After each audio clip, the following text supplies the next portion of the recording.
बातमी TV9 मराठीच्या बातमीचा इम्पॅक्ट. अंगणवाडी सेविकेचं निलंबन मागे घेण्यात आलेलं आहे. पुण्याच्या आंबेगावमधील देवयानी पारधी यांचं निलंबन मागे घेण्यात आलं. पोषण आहाराचा निकृष्ट दर्जा दाखवल्यामुळे त्यांच्यावर कारवाई करण्यात आली होती. पुणे झेडपीच्या अधिकाऱ्यांच्या कारवाईवर प्रश्नचिन्ह उपस्थित करण्यात आलेलं होतं. TV9 मराठीनं या संदर्भातली बातमी दाखवल्यानंतर अंगणवाडी सेविकेचं निलंबन मागे घेण्यात आलेलं आहे. पुण्याच्या आंबेगावमधील देवयानी पारधी यांचं निलंबन मागे घेण्यात आलं. पोषण आहाराचा निकृष्ट दर्जा त्यांनी दाखवला होता. त्याचा एक व्हिडिओ त्यांनी पोस्ट केला होता आणि त्यानंतर त्यांच्यावर कारवाई करण्यात आली होती. मात्र TV9नं दाखवलेल्या बातमीनंतर आता त्यांचं निलंबन मागे घेण्यात आलेलं आहे. पोषण आहाराचा निकृष्ट दर्जा दाखवल्यामुळे त्यांच्यावर कारवाई करण्यात आली होती.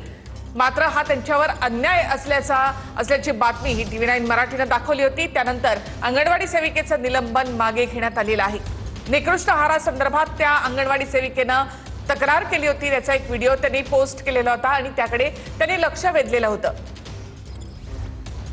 म्हणजे एकूणच चुकीच्या गोष्टीवर त्यांनी बोट ठेवलेलं होतं आणि त्यांच्यावरच कारवाई करण्यात आली होती. त्यानंतर TV9 मराठीच्या बातमीचा इम्पॅक्ट. अंगणवाडी सेविकेचं निलंबन मागे घेण्यात आलं. देवयानी पारधी यांच्यावर निलंबनाची कारवाई करण्यात आली होती. मात्र ती अन्यायकारक होती, कारण पोषण आहाराचा निकृष्ट दर्जा त्यांनी दाखवून दिलेला होता. एक चुकीची गोष्ट त्यांनी समोर आणलेली होती.